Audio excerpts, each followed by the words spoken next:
Good morning, everyone. Can we have a We are ready to start the event.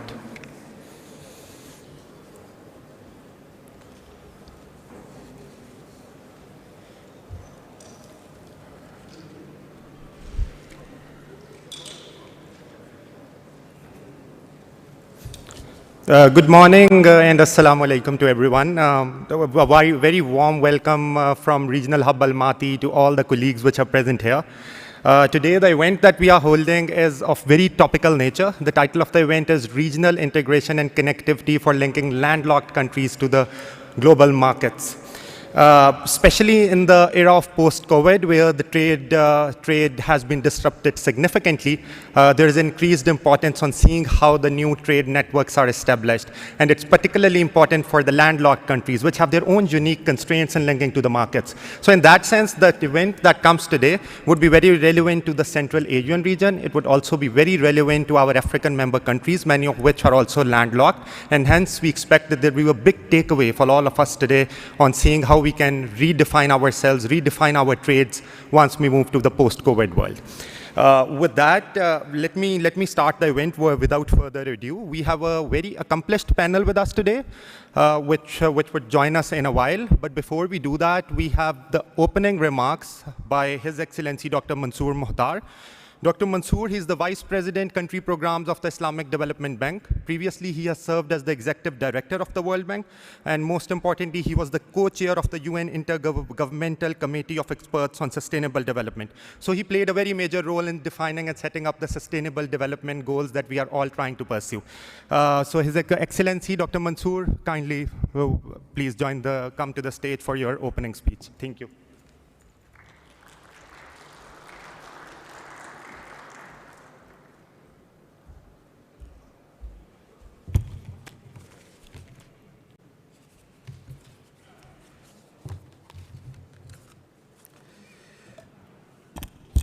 Thank you very much, Ali Khan, for the introduction.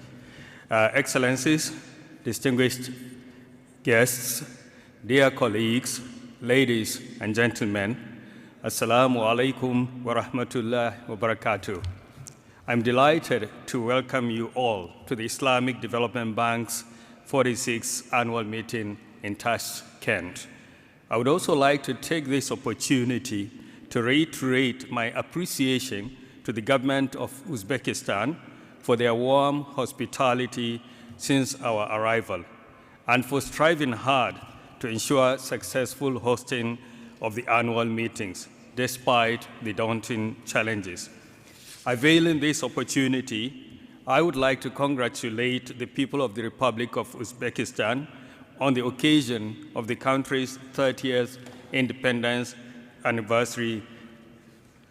I am also thankful to the Regional Hub of Almaty for inviting me to this important side event and to deliver a keynote speech on a topic that is very relevant to many ISDB member countries as they grow back better amidst the continued pandemic. Regional integration and connectivity, the main theme of this event, is of particular importance to our esteemed annual meeting host country, Uzbekistan. Being a double landlocked country, it surely understands and appreciates very well the challenges associated with such geographical positioning. Uzbekistan is also a key proponent, indeed a flag bearer of regional integration and connectivity initiatives in the region, given its importance for enhancing trade for landlocked countries.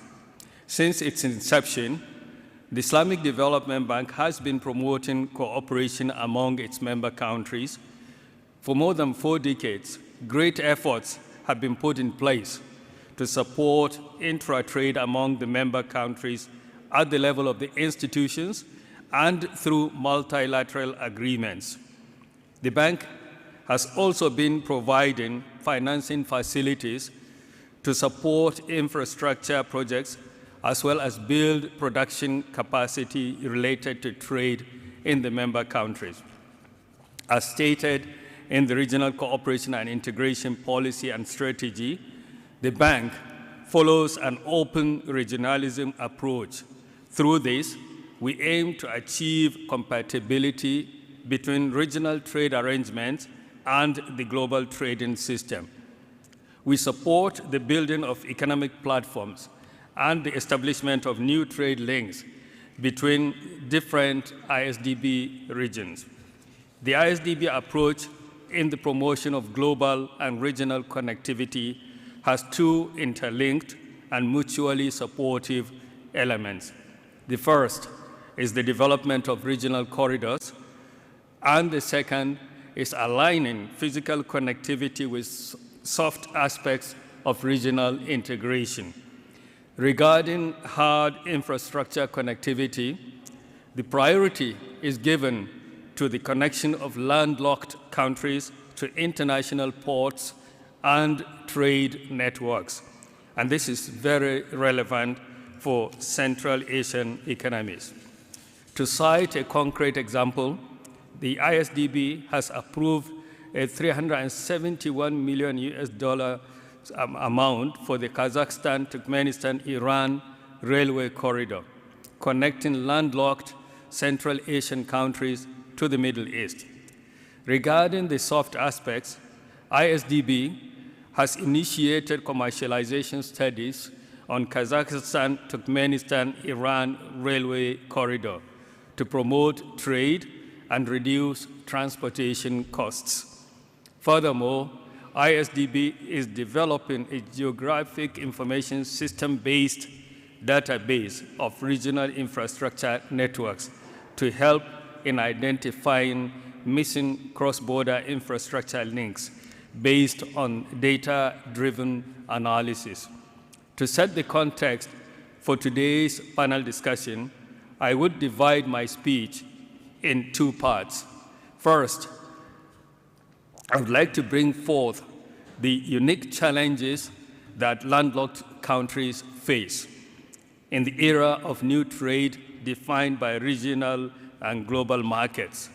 The second part of my speech would focus on the promise of regional cooperation and integration in addressing some of these constraints, as well as the role the Islamic Development Bank can play in this regard.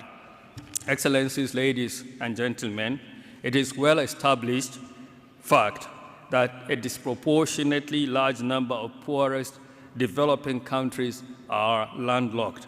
Thus, there appears to be a direct link between development and landlocked nature of the country. This is owing to the difficulty in access to global markets due to the higher trade transport costs. The lack of access to coastline implies greater reliance on land transport, which is nearly 3 times more expensive than sea transport. This reduces the competitiveness of exports and increases the price of imports. Both of these aspects, of course, make it difficult for the country to become part of the new global fragmented production system defined by regional and global markets. This also leads to an increase in the cost of living and reduces welfare.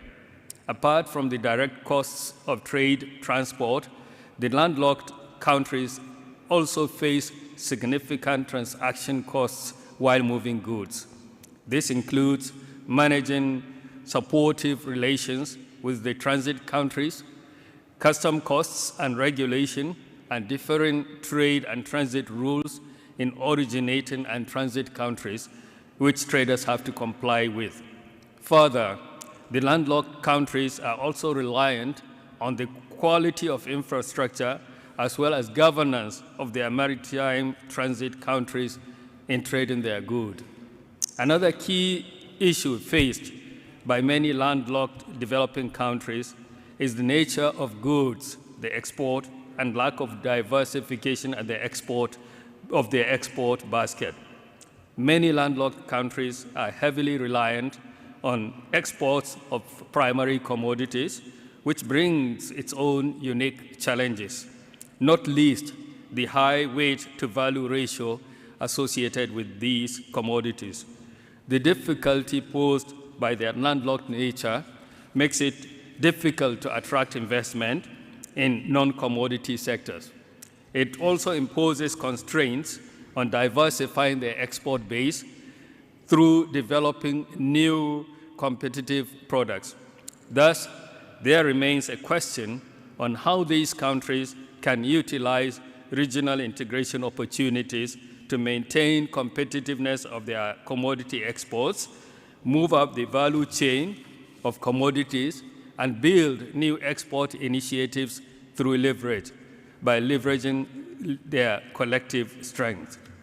Bringing COVID-19 perspective into the discussion, the landlocked countries suffered significantly due to closure of borders and increased measures in movement of goods through land. During the early days of the pandemic, we have seen that many European countries closed borders and stopped any economic activity beyond borders. This significantly impacted the landlocked countries as they could no longer access global markets. The results were not positive and have been further exacerbated by the negative impact of pandemic on these countries. Excellencies, ladies and gentlemen, to address the above challenges, the landlocked countries need to implement several measures that will enable them to enhance their exports and capitalize on their competitive and comparative advantage in linking to the global markets. However, I would wish to focus on the importance of regional integration and connectivity as an inevitable priority in this respect. I would briefly highlight 4 aspects of regional cooperation and integration that are of particular importance in enhancing landlocked countries' integration into global trade. First is the importance of focusing on regional infrastructure and logistics. As I highlighted above, the landlocked countries are not only reliant on their own infrastructure, but also the infrastructure in transit neighbors and regional ports in trading their goods. To improve the positioning of these countries in the global markets, landlocked countries need to take a regional perspective in infrastructure planning and development in cooperation with their neighbors.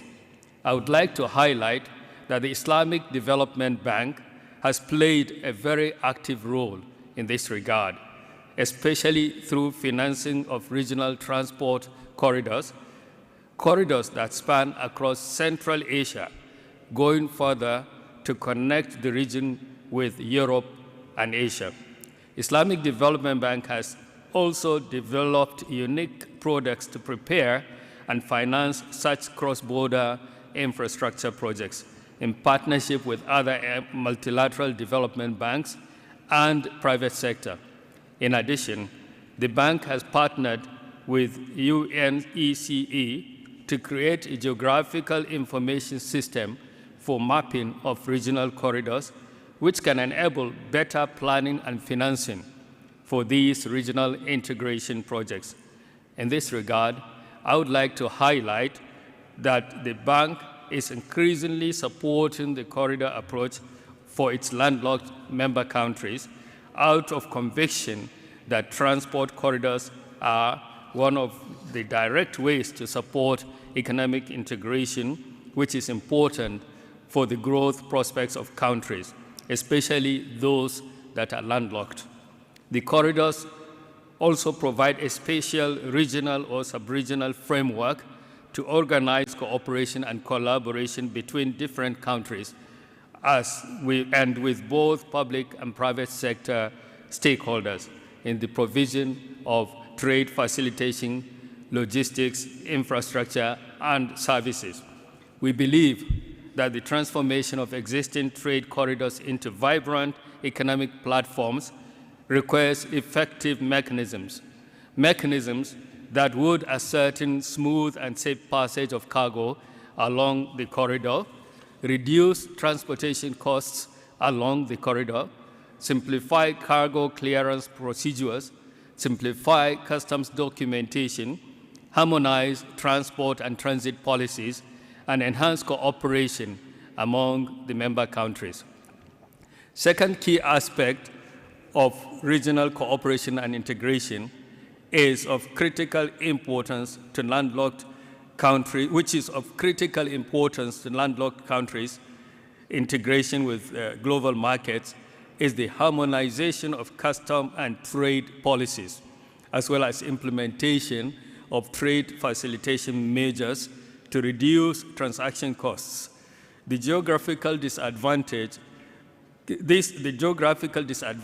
can be reduced by streamlining custom procedures and border policies, improving logistics, as well as harmonizing regulations around movement of goods and people. These aspects can be greatly facilitated by adoption of regionally accepted modern technologies, especially electronic facilities for processing of documents, introducing one-stop windows by connecting various regional institutions through electronic means, and using modern technologies for inspection of goods. The Islamic Development Bank has used its convening power to bring together countries to enhance efficiency of transit and trade to the benefit of its landlocked member countries. The bank has also provided technical assistance support in this respect, as well as intellectual support. For instance, recently through a Trans-Saharan corridor study, which assesses necessary steps for harmonizing regulations in countries across the corridor. The third aspect I wish to emphasize is the opportunity opened for developing regional value chains and regional markets through strengthening regional cooperation and integration. It is vital for landlocked countries, especially in Central Asia, to view trade competitiveness from a regional lens and to collaborate by fully leveraging country-specific competence and resources in approaching global markets. The constraints posed by being landlocked nature can thus be alleviated through regional concentration of several activities and through collective action of landlocked countries and their neighbors. This approach also necessitates collaboration in the development of industrialization policies, a collaboration that takes into account the regional perspective and regional comparative advantage. In this context, landlocked countries should look to identify opportunities for collaboration and capitalize the potential synergies stemming from cross-country partnerships to appropriately select the right industry and their individual position in the regional value chain of that industry. Individual countries should carefully analyze their resources, their competitive advantages, and the total market size in order to determine the most appropriate activities they can undertake within the collectively selected value chain.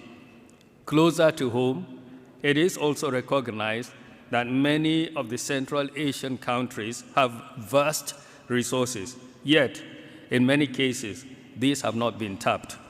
To unlock their potential, countries must explore resources and turn them into proven reserves which are appealing to investors. Often individually lacking the necessary capital and technical know-how or faced by high trade costs, these countries can collectively engage in exploratory activities by bringing together their collective strengths through regional cooperation. Regional collaboration is also essential to build regional industries. Regional collaboration can enable setting up of value chain activities of an industry in a specific area. Many Central Asian countries have extensive raw material resources, while others possess strong capabilities in manufacturing. By collaborating and extending their activities downstream or upstream, Central Asian countries can derive substantial additional value by becoming a regional force, thus opening opportunities for landlocked countries and spurring industrialization. To reduce transaction time and costs, leading multinationals are increasingly focusing on building strategic partnerships with selected, full-fledged suppliers. This trend enables the landlocked countries to offset some of the high trade costs by covering entire spectrum of production within the region through collaboration. Through our homegrown South-South cooperation mechanism called reverse linkage, we are bringing together various stakeholders to work together to facilitate such partnerships and learn from each other's experience. Further, through the Islamic Development Bank's Restart Track, under its Strategic Preparedness and Response Program, the bank can support our member countries in a targeted and evidence-based approach through our member country partnership strategy. From our engagements with Kyrgyz Republic and Turkmenistan recently, we will be exploring possibilities to launch the new member country partnership strategy that will focus on, among other aspects, providing technical support and facilitation in identifying such synergies in the development of regional industries and value chains. Such targeted and tailored strategic approach, especially for landlocked countries, will require us to focus on the competitiveness and complementarities between landlocked countries in developing our country strategies. Excellencies, ladies and gentlemen, one of the many lessons drawn from this global pandemic is that working together is the only way out. Regional cooperation and integration can play a crucial role in guiding and leveraging national efforts in the fight against the COVID-19 pandemic and for laying the ground for the recovery phase. In conclusion, it is now clear that the post-COVID-19 era requires strategic partnership and stronger cooperation and integration, and this is more so for landlocked countries. The Islamic Development Bank stands ready to work hand in hand with our landlocked countries to support them in addressing the specific challenges they face in the post-COVID era. Thank you very much.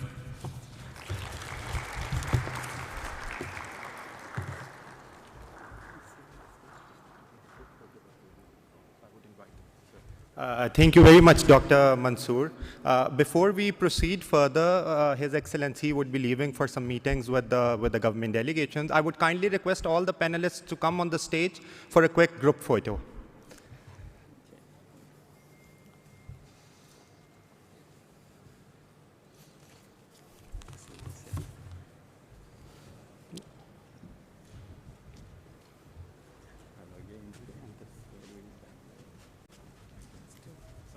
Leave these things here.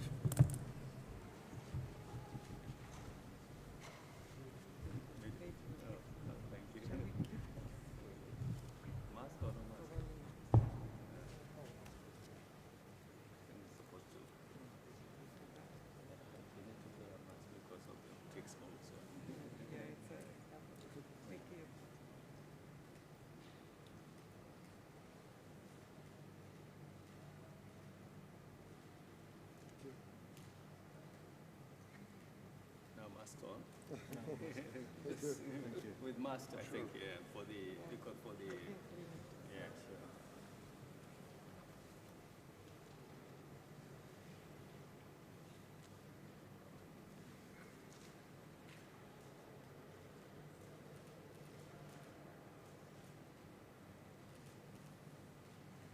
Thank you. Thank you very much. Thank you. I'll sit down for Please.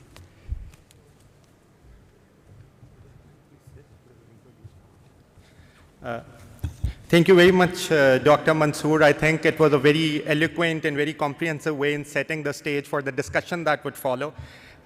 Just to, I think, summarize on what the VP emphasized, emphasizing on how the competitiveness through higher transport costs is impacted, the importance of the interdependence for these landlocked countries, the nature of goods that they export, and the implications that that has on on the export competitiveness of these countries, diversification that he emphasized very rightly, and the disproportionate impact of COVID.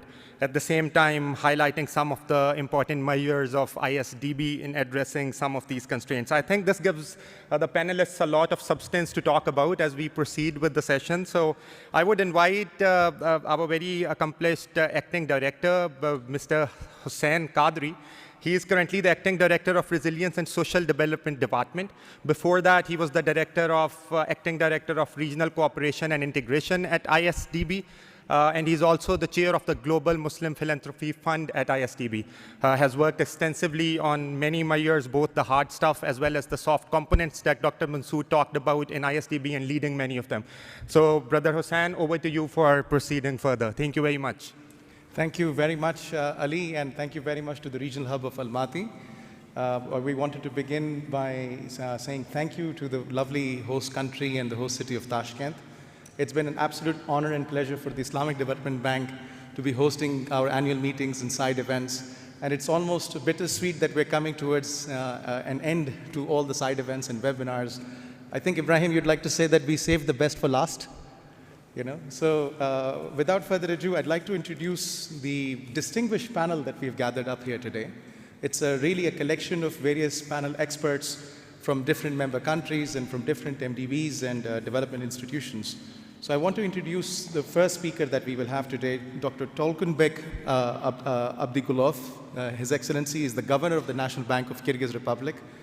Previously, he was the Vice Prime Minister of the Kyrgyz Republic and the Head of Economy and Investment Department.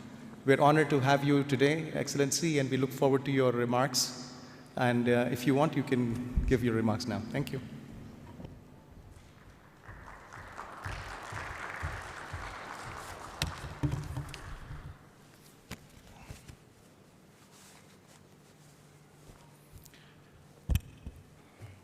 Good afternoon, esteemed audience. Good afternoon, esteemed panel. It's a great pleasure for me to be part of this event. I just want to focus on this year's annual meeting's motto: respond, restore, restart. I think these three R's completely describe the situation which small landlocked countries as well as the big countries face due to the pandemic situation in the world. This pandemic changed almost everything, and specifically it changed the rules of the game in international trade. Besides that, I want to thank the Uzbek government and the IDB Secretariat and Almaty Hub for organizing today's discussion on regional integration and cooperation of landlocked countries to the global value chain in the post-COVID period.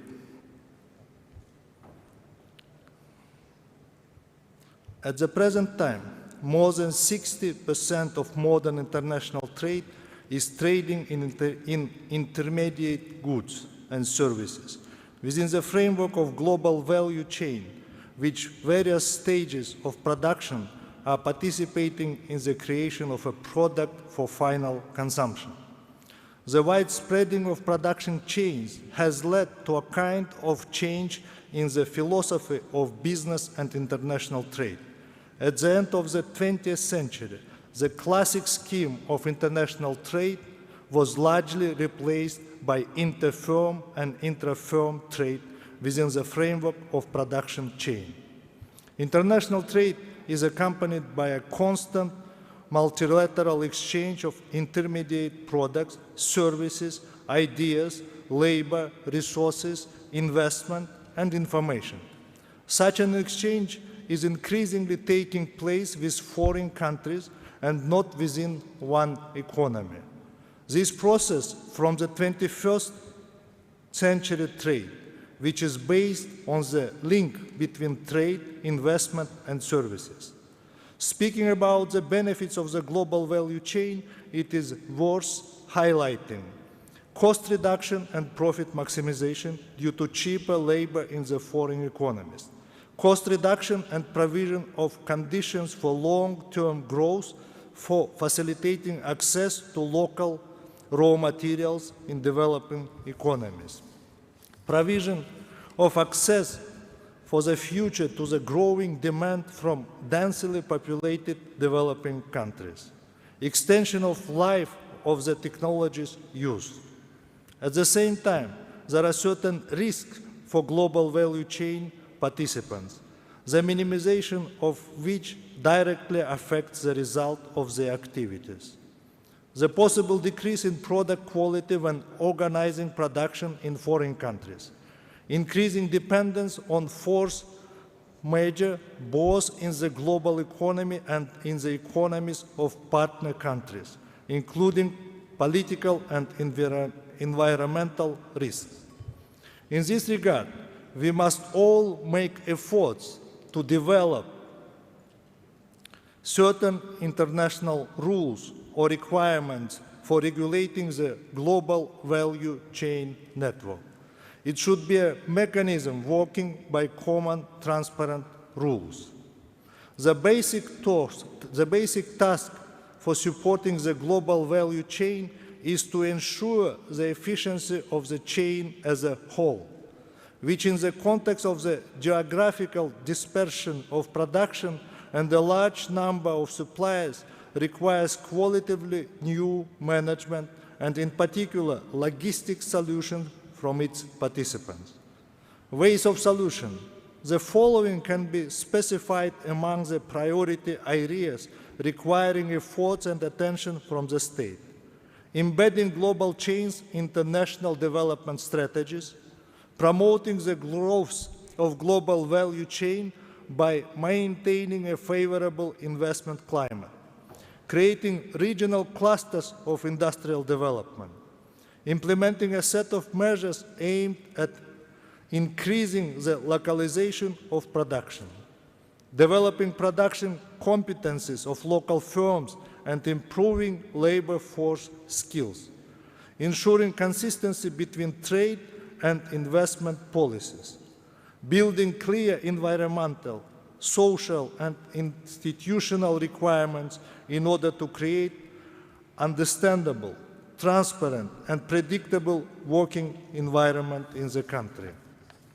In addition, small and medium-sized businesses integrating into the global chain of production will have a positive effect, including growing number of market niches and increasing the importance of cooperation, technological progress, product fragmentation, shortening the life of cycles of various products, growth of global retail services, the so-called putting out system, development of the service sector as increased welfare of society, human capacity development, stimulation, which promotes sustainable economics of the whole region. The main positive effect of the small and medium-sized businesses involved into the global value chain, it is the growth of the quality and competitiveness of the national products owing to converge to the international standards of quality. I think if we'll do all of this, so the regional cooperation will increase. Thank you very much for your attention. Thank you very much, Your Excellency. That was a wonderful speech that really set the stage from a global level, elevated the discussion of regional cooperation integration to the global value chains, global markets. And we were struck by how you mentioned how integration of these things need to be with national development plans, with investment plans, localization of products, and skill-based development activities as such. So that really sets up the stage for the rest of our discussion. Before we just go into the moderated panel discussion, I just wanted to cast our mind back into the period prior to COVID, if we can remember that period anymore. Is that how our discussion used to be centered around the global trade spats, America, US, China, trade tensions, and the changing nature of this global supply chains and regional supply chains, and how best to capitalize. And since then, of course, we've had massive disruptions. We've encountered huge disruptions from the COVID-19 crisis. It's really taken to fore unequal lockdowns, vaccine distributions, different measures of global and trade logistics and items. And economists seldom agree, so it's not a surprise that initially we used to talk about Z-shaped recovery, V-shaped recovery, U-shaped recovery, or at one point the very inventive Nike tick-shaped recovery. But increasingly, I think about 18 months down the line, we're beginning to talk more about K-shaped recovery. And that's all the more vital and important to talk about from a very landlocked country nature of discussions today. So let's begin our discussions, and I want to call upon Dr. Obid Khokimov. Dr. Obid graced us with the first panel discussion of the annual meetings, and it was a great pleasure. He's the Director of Center of Economic Research and Reforms in Uzbekistan, one of our strategic partners in organizing the event today. And he's also the Deputy Advisor to the President of the Republic of Uzbekistan on the development of economic sectors and implementation of investment and foreign policy. Dr. Obid, if you want to sort of set the stage from both Uzbekistan's perspective and regional perspective on regional integration, cooperation, and all these elements, what would you have to say and what would be your message today? Thank you. Thank you very much. Assalamu alaikum wa rahmatullahi wa barakatuh.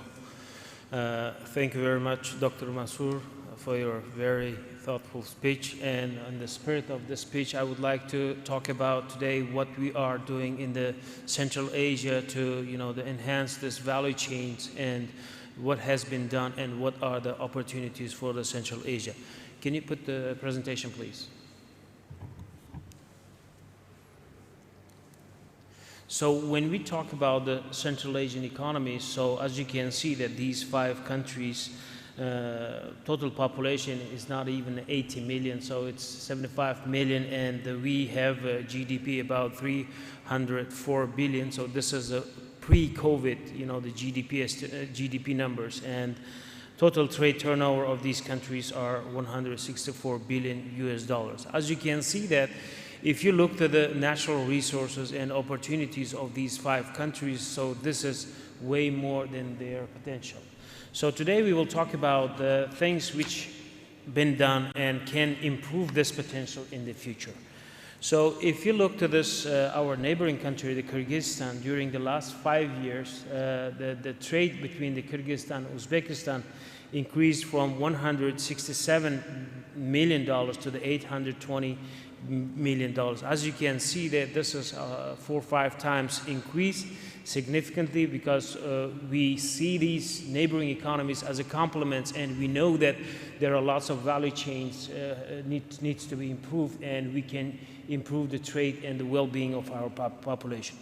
So if you look to the prospects for the cooperation, so between the Kyrgyzstan and Uzbekistan, we have signed a roadmap for the cooperation in the field of trade, industry, agriculture, sport, and infrastructure. So it includes about the 50 new projects, amount of $900 million, and we have established first Uzbek-Kyrgyz investment fund with a 50 million US dollars, and the subsequent increase up to the 200 million US dollars. So when you look to the Uzbekistan and Kyrgyzstan's, the trade relations in the future, in order to further enhance this, the value chain, so one of the biggest projects we have to mention today, this is Uzbekistan, Kyrgyzstan, and China Railroad, and it is planned to implement an important project for the Uzbekistan on the construction of this railway.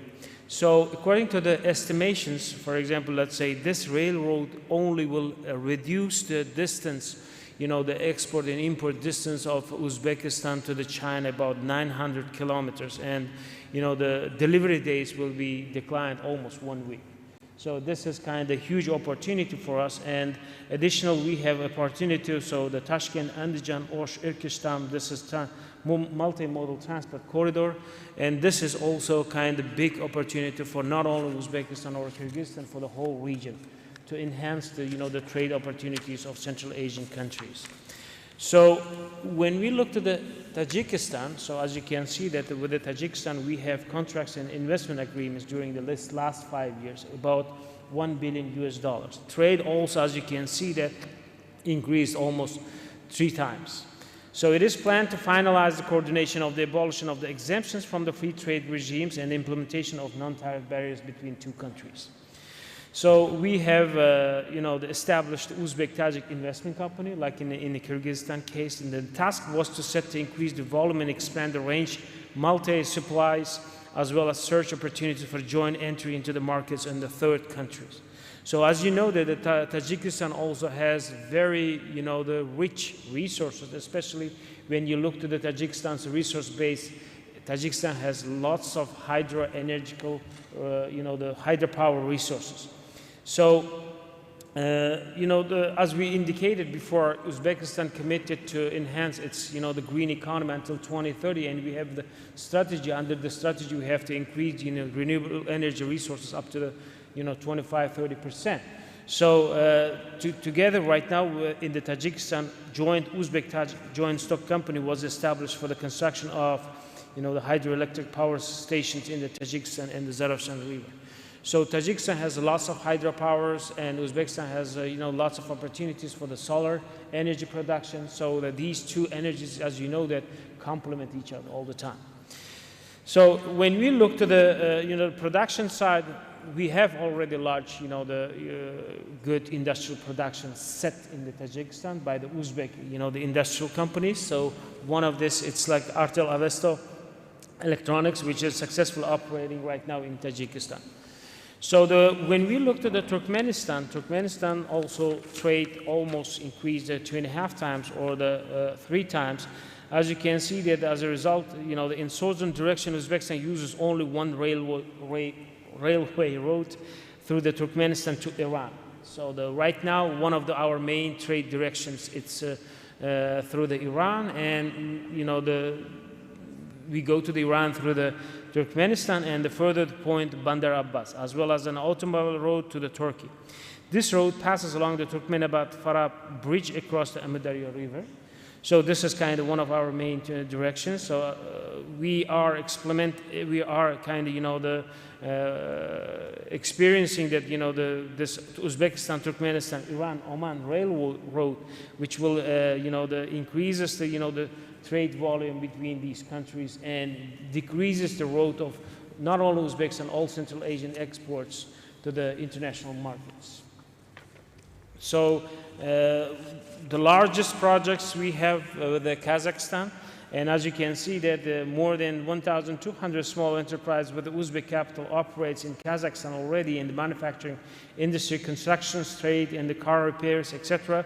So we have already lots of joint ventures, Uzbek joint ventures in Kazakhstan, and operating and producing the home appliances, electronics, and the last one, the biggest one I should mention, that this is the car production. So the Kazakhstan road is for the Uzbekistan is one of the main roads which goes to the western markets, and as you can see that the volume of the cargo transportation by the road with the Kazakhstan during the last 5 years increased by 18% to the 1.3 million tons. So as you can see that right now in the Central Asia, there are lots of works are being done, not only in one direction, but the different directions in order to improve the competitiveness of the Central Asian countries. So this is about the Uzbekistan. So this is the structure of value added in Uzbekistan. As you know that in Uzbekistan we produce 1/3 of our GDP in agricultural sector, and 1/3, almost 29%, it's in the industrial sector, and little more than 1/3, it's about the service sector. So in this case, Uzbekistan is looking forward all the time, analyzing neighboring countries, and we're trying to find the ways where we can cooperate. For example, recently there has been signed the large, the government decree, which we are planning to build another free economic zone with the Kazakhstan, and another one, large one, is going with with Afghanistan in the city of Termez. So when you look to the foreign trade of Uzbekistan during the last 5 years, it increased significantly. So from $24 billion, it increased up to the $41.8 billion. This is the foreign trade turnover of the Uzbekistan. So during the pandemic, it reduced to the $36 billion, and this is a 72% increase, and this is a significant structural change in the economy of the Uzbekistan. So during the last 5 years, the share of the industry in Uzbekistan increased from 19% to 28%, share of the agriculture reduced from the 30%, as we said, below the 30% before. So we see that the Central Asian countries, they have huge unrealized opportunities or untapped, the value chain opportunities with the South Asia, as we indicated before. So if you look to this slide, so this is what is happening with the South Asia. If you look to the trade turnover in the Central Asian countries with the South Asia, it is not even 4%, our external trade. And we see that in the South Asia, we have lots of opportunities which we can use. For example, let's say Uzbekistan, Kazakhstan produces lots of chemical fertilizers. Only from the chemical fertilizers, just one country of the South Asia, India, purchases about $4 billion worth of chemical fertilizers. So as you can see that, the absence of infrastructure and the trade routes is limiting our trade, the opportunities to these markets. For example, let's say if you look at our trade with the South Asia, so as we said before, it's really small, but as you can see that majority part, more than 50% of this trade is happening just with Afghanistan. For example, let's say in Uzbekistan, we didn't have any trade 5 years ago with Afghanistan. Right now, we have a trade about 800 million. So the last numbers are saying that $777 million we have exported to Afghanistan. So we have a goal to increase this number up to the 2 billion until 2023. So how this is growing that fast compared to the other countries, we should say that the infrastructure. So the implementation of this railroad of the Termez Mazar-e Sharif only is kind of, the helping us, and opening the road routes to Afghanistan is helping to enhance this trade relations with Afghanistan. So another large project which we are looking forward that, this Termez Mazar-e Sharif, Kabul, Peshawar, which will enhance the trade relations of not only Uzbekistan, all Central Asian countries with the South Asian countries. And we know that there are lots of untapped potential. Based on this, the estimations right now, just right now, based on our production, we can, use $1.6 billion worth of unrealized potential to the South Asian countries. As you can see that this is, the more than $580 million of this one is the large bulk of this one goes to the, the Kyrgyzstan, Kazakhstan, Kyrgyzstan, and Tajikistan, Turkmenistan, and Uzbekistan also has about more than $600 million worth of unrealized right now potential. But if someone asks what is the real, the potential, it is a lot. It is a lot. Because if you look to the South Asian countries' external trade turnover, it's $1.4 trillion. $1.4 trillion. And trade of South Asian countries with the Central Asian countries, it's not even the 1%. We are not in the 1% with the South Asian countries. So if you look to the prospects for the implementation of international projects, I have mentioned already this, the Kabul-Peshawar roadway. Another big project is, the transportation of the goods from the Pakistan to Uzbekistan. Which envisages that we will have active portfolio of $10 billion by year 2026.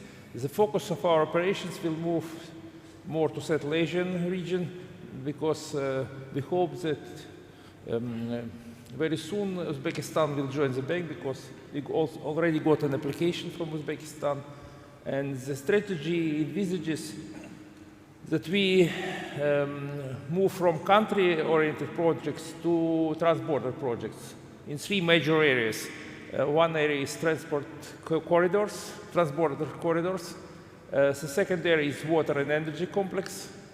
And the third area is agro-industrial complex and distribution networks, because we see that Central Asia may become a very substantial producer and exporter of food products, at least to former CIS countries and maybe to more broader range of countries. That's That's a good opening statement. But you asked me also to speak about what can be done to promote industrial cooperation. yes, indeed. And really, we are active we were active in investment in industrial complex. I think what is important that there should be, well, I think the ideal situation will be that there will be a customs union in Central Asia. We have already customs union in Eurasian Economic Union, which unites Russia, Belarus, Kyrgyzstan and Kazakhstan. Probably we hope that Uzbekistan, Tajikistan will join the club. And certainly this will remove a lot of restrictions on internal trade. For another issue is that we should unify technical regulation and standards. For industrial cooperation, I think it's very important. Not to talk about transport corridors. Well, the last remark, what we need in ideal, again, for better industrial cooperation, we need free circulation of goods, people, and ideas. Thank you. Thank you so very much.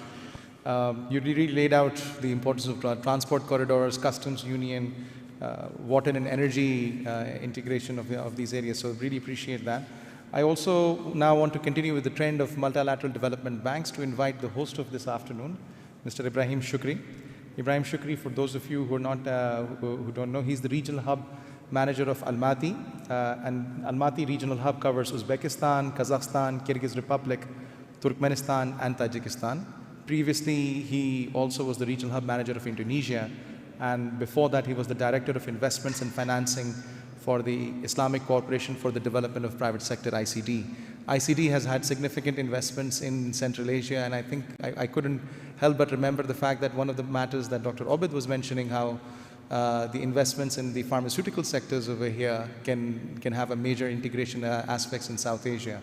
So maybe you were involved in some of those areas in ICD previously. But my question to you, Brother Ibrahim, is more towards on IDB's regional connectivity and regional integration prospects and as the Vice President put it, conviction. So where does the bank's regional connectivity related projects in Central Asia appear as potential for you, and how do you think the IDB is supporting the region right now? Thank you very much, Saeed. Assalamu alaikum, everyone, and really appreciate this event. I think my colleagues have highlighted many important points, and Mr. Obaid basically touched upon some of the projects that we have been involved in. Regional integration is very, very important for Central Asia and for landlocked countries, and ISDB have been always supporting this, but recently, even with the different focus from our member countries here, more focus and more policies has been implemented to support regional integration in the region. One of the projects that was shared was the Regional Electricity Transmission and Trade Project, CASA 1000, which is basically a testimony of how regional integration can happen between our member countries, exporting electricity from Kyrgyz Republic and from Tajikistan to Afghanistan and Pakistan through a 500 kV high voltage transmission line. This is showing how, especially in summer, the two countries can really support other countries. Another example that was mentioned is TABI, or Turkmenistan, Afghanistan, Pakistan, and India gas pipeline, which is going over 1,800 kilometers for over $10 billion project, which is again, IDB was lucky to support the section of Turkmenistan in this pipeline, and helping to not only support the demand needed in Pakistan and India, but also benefiting Afghanistan by getting the transition fees of having the pipeline passing. Of course, on the road, I think His Excellency the VP talked about the railway corridor connecting Turkmenistan, Iran, and Kazakhstan, which is very successful projects, and I think Uzbekistan also and other countries started to join this corridor.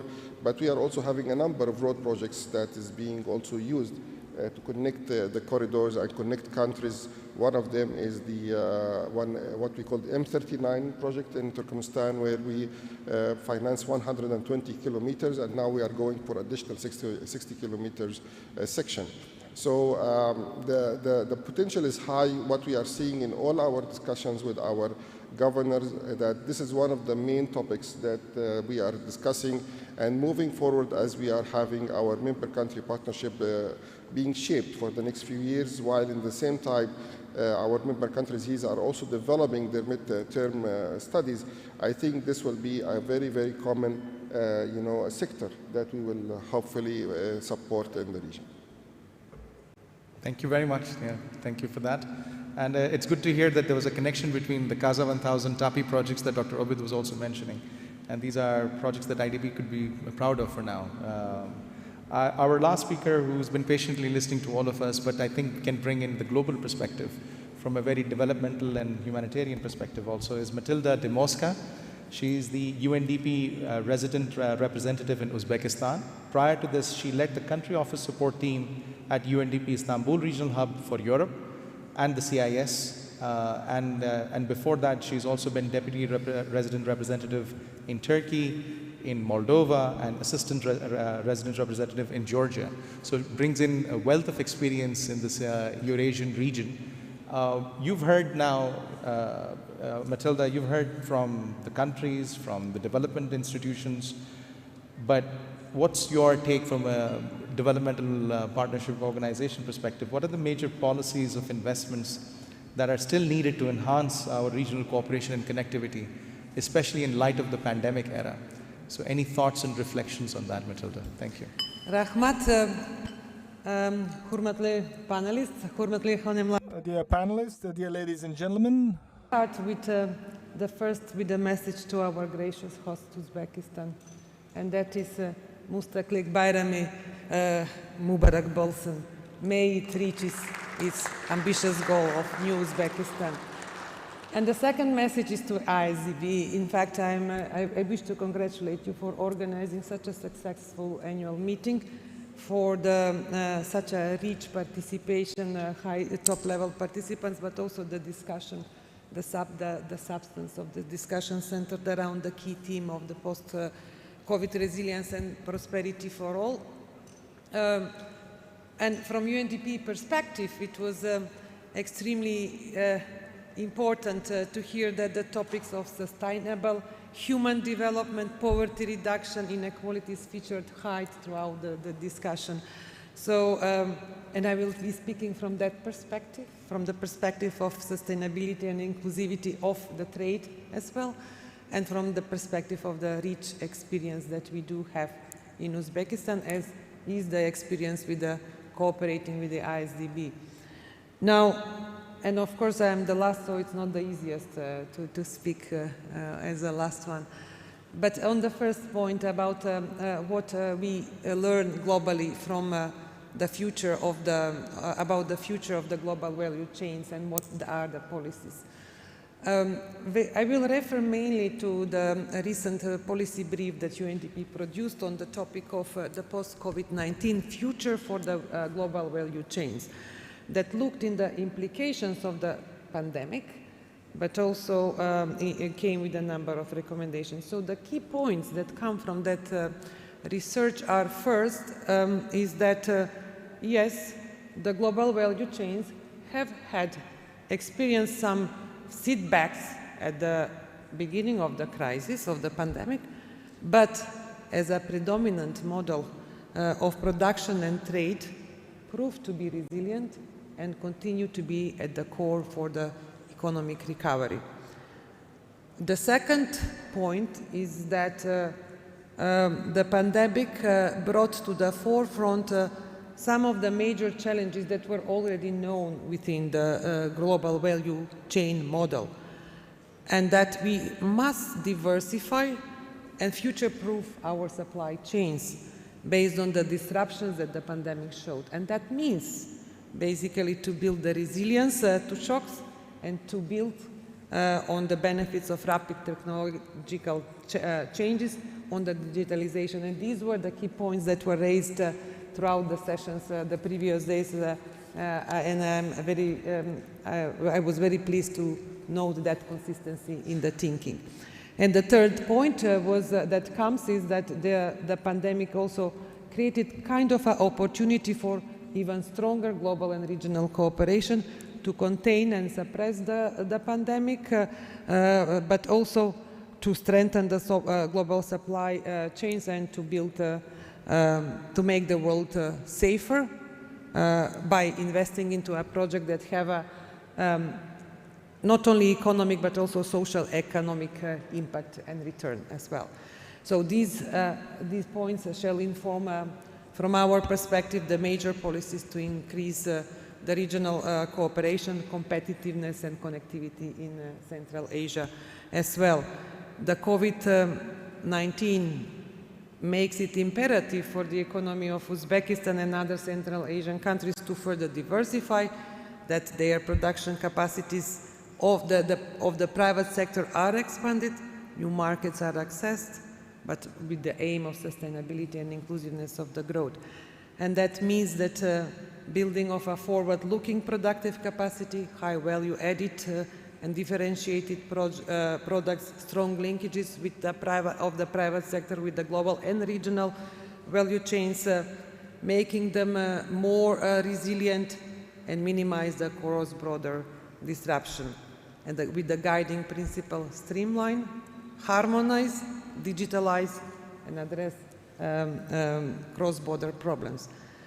So the focus on the policies, and I will swiftly move to what UNDP actually is doing, comes from this research and from our understanding globally and work with many countries.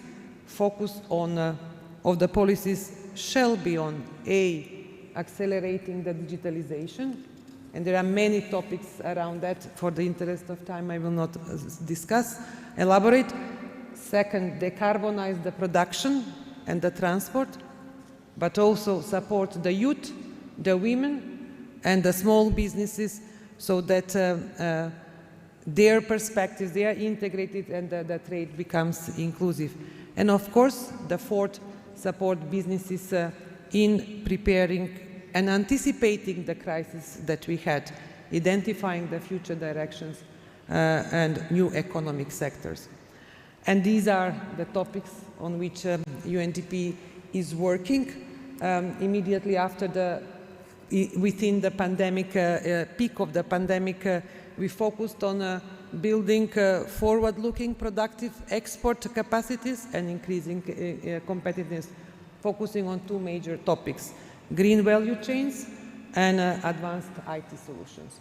We do that, for example, in Uzbekistan. When we talk about digitalizing trade, we are supporting the government in introducing e-commerce, particularly for the agriculture sector. We hope to advance that.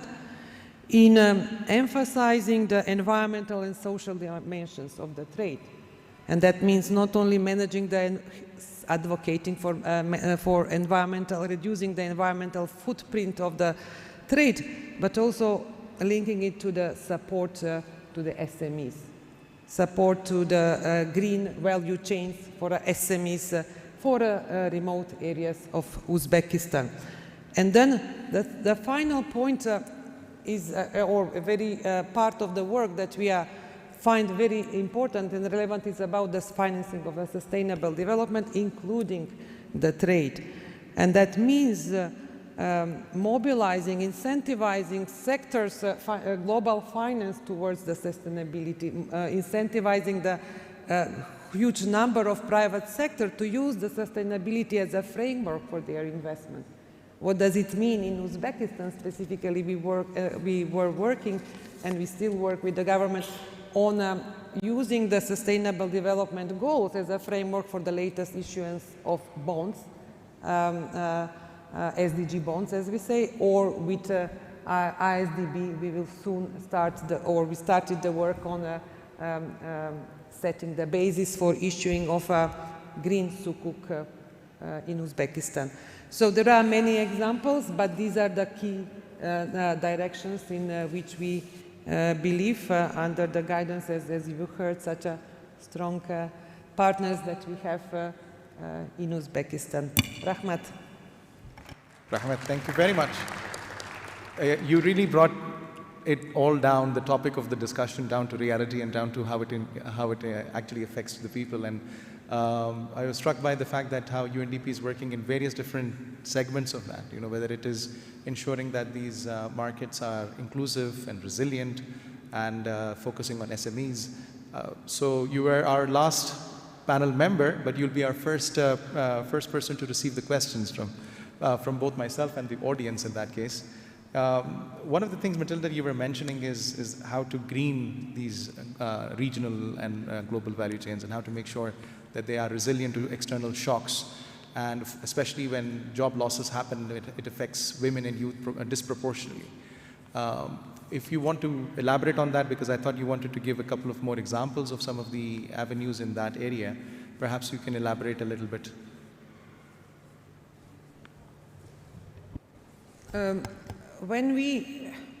One of the points, and again, example of how we make the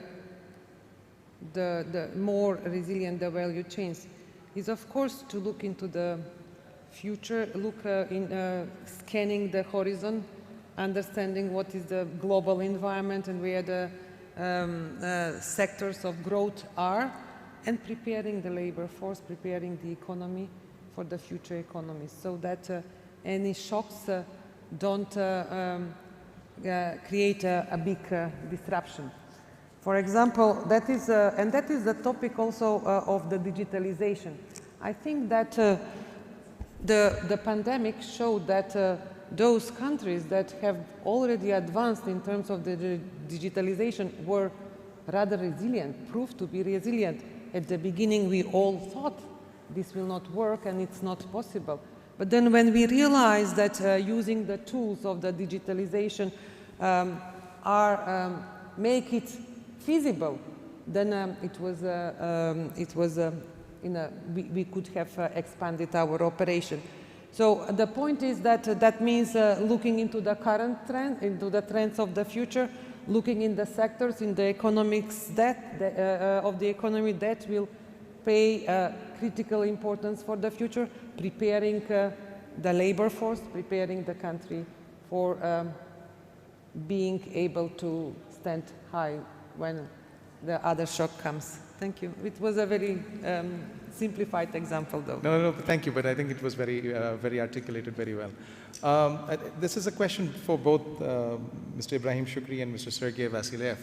In terms of, now we've heard about opportunities, we've heard about regional integration opportunities and the kind of projects. Dr. Obid gave actually a good list of potentials in all of Central Asia.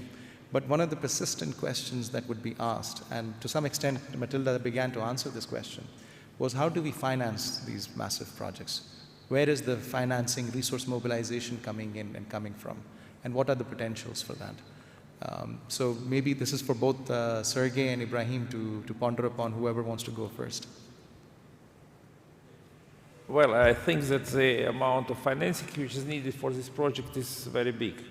And I think there should be a mix of financing. I think some part of the project can be financed through sovereign lending by big IFOs. We are a non-sovereign lender. But there are components in the project which can be commercialized.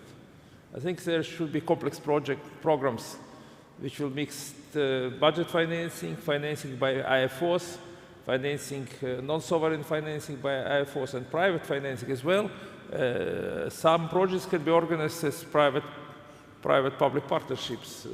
For example, we financed together with the Islamic Development Bank the construction of ring road around Almaty, and starting also a big project jointly with IFC in reconstruction of Almaty airport. Both PPP projects, I think we should look into this direction, because only by merging private and public funds we can finance such huge projects in Central Asia. Thank you. Thank you. Just to complement Mr. Sergey's point, I think, like he said, this is capital-intensive projects. It's very complex projects, and the fact that they are regional implies that there are a lot of issues when it comes to the structuring of the projects, about the framework agreement between the countries. We talk about the tariffs, the security on borders, and many other issues.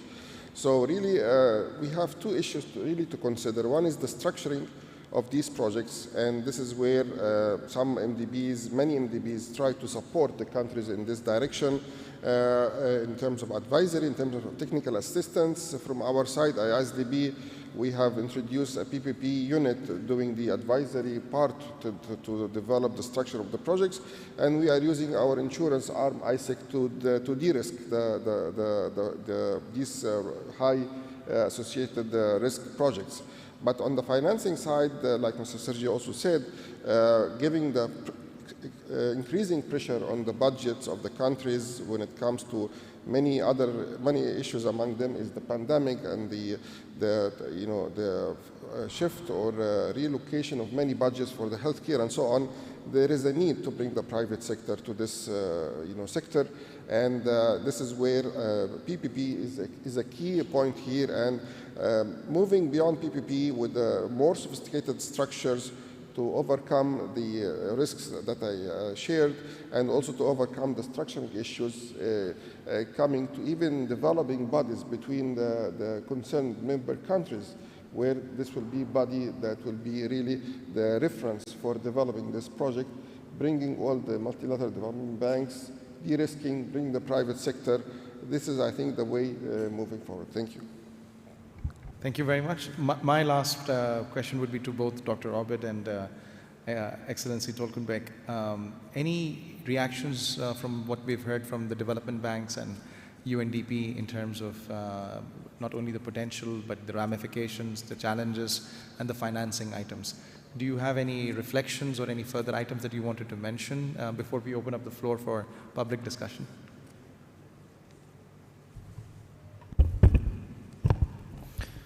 Thank you very much. It was very interesting discussion, but at the end of the day, we need to understand when we are trying to do government policies, trying to stimulate something, we should never forget about interest of the private sector. So the most driving force is profit. So if it is profitable, SMEs, big companies, investors will come. And the major thing is, or major goal for the government is to establish the right of proper legislative base protecting investors from different countries. Especially when it comes to the region, there is always a competition between Uzbek, Kazakh, Kyrgyz, Tajik. We need to find a way how to overcome this competition and put it in a way that it is mutually beneficial. When the private sector will have vested interest as a profit, then even the finance will not be a problem, because in modern world, if it is profitable, there is plenty of development institutions, private funds, private investors who already step in and provide necessary finance. And I think here we can work together, governments of the Central Asia, central banks, international development institutions, UNDP, in order to deliver the message that it's not lose or win situation. It should be always win-win situation. Thank you.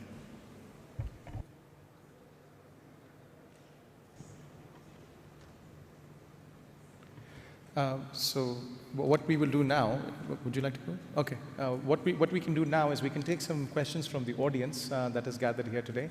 We have one, I think, yes, please. Yes, can we pass on the mic to the second row?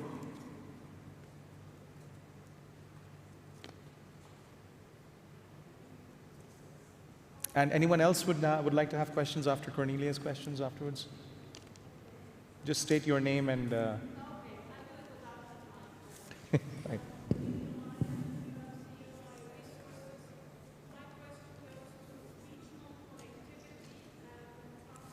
We just got the mic, if you don't mind. It'll be easier for our online audience to hear you. Okay, that's better. So my question goes to Cornelia Meyer, MRL Corporation. My question goes to connectivity and corridors. So it's great to have the regional, the intra-regional corridors. How does the distinguished panel look at the corridors that go beyond the region but also link the region? I'm thinking particularly of the effects of Belt and Road in this part of the world. Thank you very much, Cornelia, a distinguished economist and columnist in her own. Are there any other questions from the audience? Anyone else has any questions before we give it back to the panel?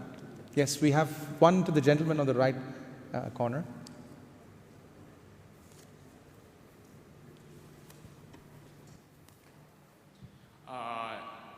If it's possible, I just ask my question in Russian language because it's more easy for me.